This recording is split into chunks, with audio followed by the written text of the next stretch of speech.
Untuk khusyuk ini beragam tekniknya, karena tiap orang punya beragam latar belakang. Tapi yang jelas sholat khusyuk ini kata kuncinya adalah penting.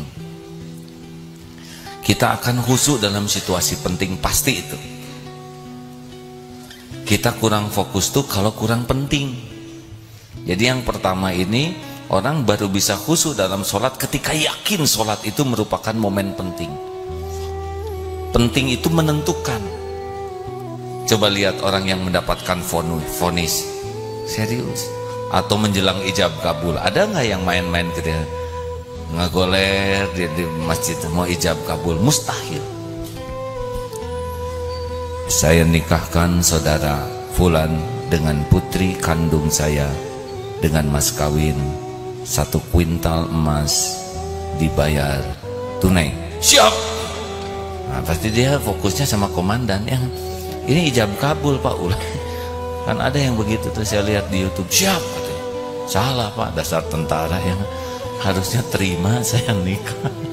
Siap-siap naon ya, nggak sah ijab kabul begitu. Fokus, benar?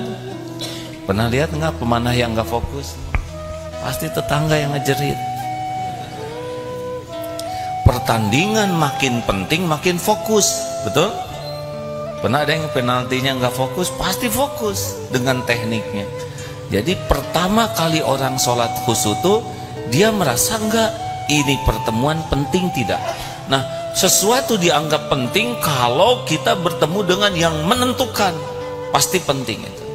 Nah, sedangkan Allah yang menentukan segalanya. Wasta'inu bisabri wassalam.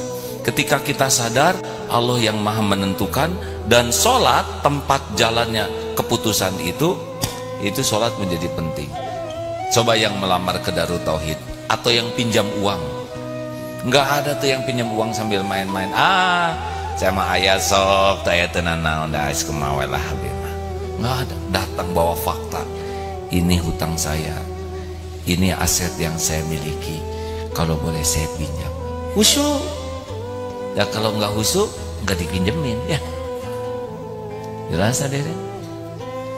Jadi kata kunci khusyuk yang pertama, merasa pentingkah sholat itu.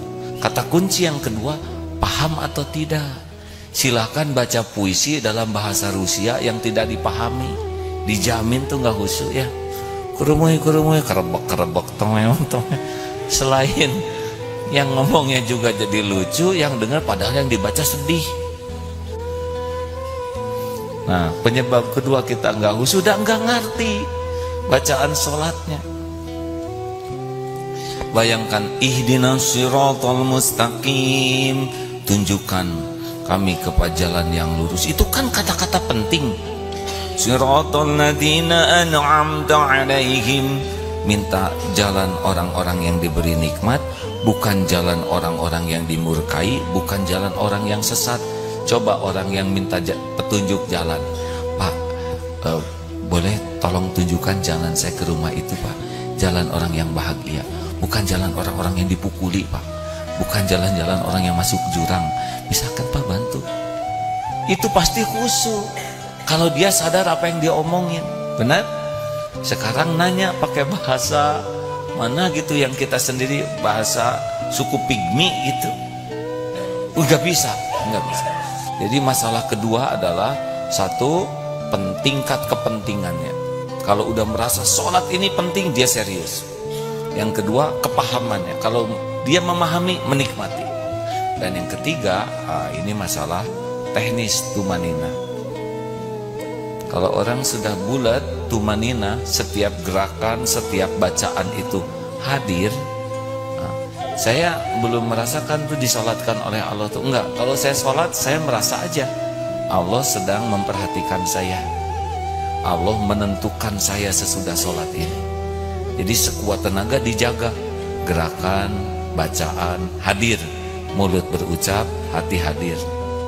Seperti sekarang aja begini, saya yakin saudara mendengar dan direkam lagi.